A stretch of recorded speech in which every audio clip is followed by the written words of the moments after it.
Hello, and welcome back to Board Game Immersion. I'm Ben Coker.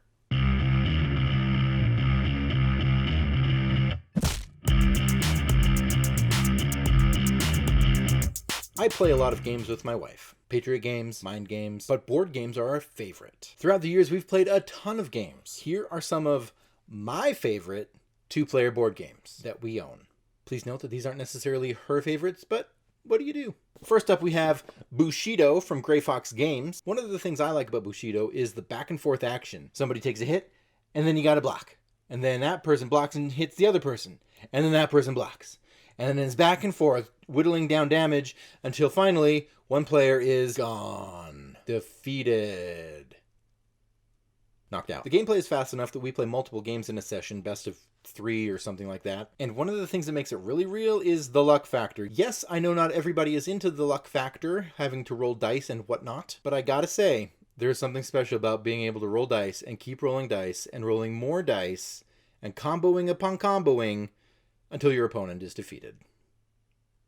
Next up, we have Hanami Koji. This one is from Deepwater Games, I think. The rights may have gone to a different publisher by now, although I'm pretty sure that Deepwater Games has a game called Jixia Academy, which is basically the same game, just reskinned. Hanami Koji is devilish in design. It's a simple concept, but it's a brain burner in execution. It just burns your brain a little bit, like curry, spicy curry. On your turn, you're going to keep some cards, but you're also going to give some to your opponent. And so you need to figure out, does my opponent need these cards that I'm giving them? I know I don't, but maybe I should keep them anyway.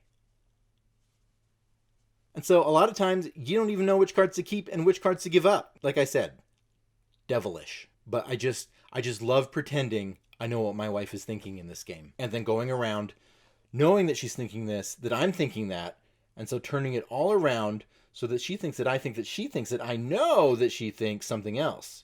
And then I do it, and that's exactly what she wanted.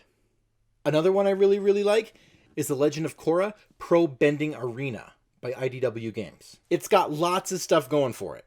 The Avatar, magic battles, not like the card game, but like bending elements, like earth and fire, but not air, because that's not allowed in pro bending. But water is. And you're always worried you're going to fall into the drink because you keep getting pushed back by your opponent. There's a fluid combat system in this game which really makes it for me. You attack and throw some elemental stuff out there, and then your opponent has to defend that elemental stuff that you put out there. And at the same time, they can send an attack your way and hopefully slow you down a little bit. But the more and more you press your attack, the further back they go, and the further back they go until finally, kersplash, they're in the water. There's a lot of great tension throughout, and it's a really fun game. Go Fire Ferrets! Next up is BattleCon from Level 99 Games. There is loads of gameplay. Share the load. Loads and loads and loads of gameplay in BattleCon. And it's great. It's wonderful. Let me tell you why. There are so many different characters you can choose to play as, and they all have different abilities, unique abilities, and they're all quite different. As such, you're going to have a lot of different strategies from character to character, which makes it really cool. Everyone has the same basic attacks. You're gonna punch people, but when you combine those basic attacks with your character's special attacks, that's where things go crazy. BattleCon has a lot of replay value, which is wonderful. And you can get into some serious competitive games with it. I really like it. Let's just say that. I really like it. Last and certainly not least, in fact, this is one of my favorite games of all time, X-Wing Miniatures. Oh yeah. Now, I know, you see the old 1.0 box. I do have an upgrade kit for 2.0, but just for the Rebel faction, so I'm still a little behind on things. What's not to love about X-Wing? I mean, it's basically playing the old X-Wing game, and by X-Wing, I mean like joystick X-Wing, because it was so old, you had to use a joystick plugged into your computer with all those little prongs in it. Yeah, I loved that game. X-Wing, TIE Fighter, those games growing up were amazing. And so obviously, I instantly fell in love with X-Wing, the miniatures game. I love it because Star Wars, dogfights in space. But seriously, there's real space maneuvering. You gotta go around asteroids and other debris fields, and sometimes there's mines or bombs just sitting there. Bombs? Who puts bombs in space? Bad guys. That's who puts bombs in space.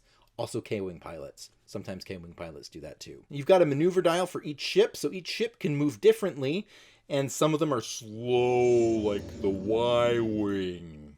but some of them are zippy fast like the A-Wing. And each pilot has nifty abilities, and each ship can be upgraded with different weapons such as proton torpedoes, advanced proton torpedoes, homing missiles, cluster bombs. You've got lots of stuff. I can't even name them all right now because completely lost them. They're gone out of my head. Can't even remember. Sorry, guys. But I mean, you're dropping bombs. You got turrets on your ship. You've got lots of stuff going for you. And so everybody's building up their ships to a certain point value for their squad. And then you go to town.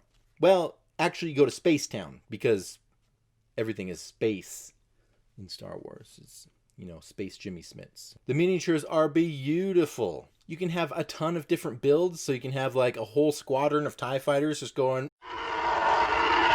through at you, just swarming the enemy. Or you could have like a couple Y-Wings that are tanks, but super slow and gonna die pretty quick because they'll just take a pounding out there because they can't dodge anything. But you can like destroy a lot of stuff with those Y-Wings, and so hey, take your pick. And let's not forget about the option for the dice to completely fail me. This is one of the greatest Wars in the Stars games I've ever played. It's just everything I've ever dreamed of in a game since playing X-Wing on the computer. Now, obviously, there are so many good games out there, and I've only mentioned 5.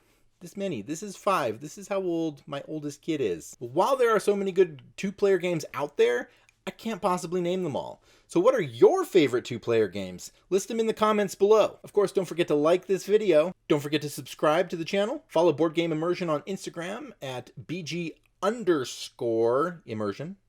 On Facebook, just search Board Game Immersion. It'll pop up there in the search bar. As well as Twitter at BG Immersion. And of course, visit BoardGameImmersion.com for stories, reviews, articles, and more. Until next time, don't just play games, immerse yourself.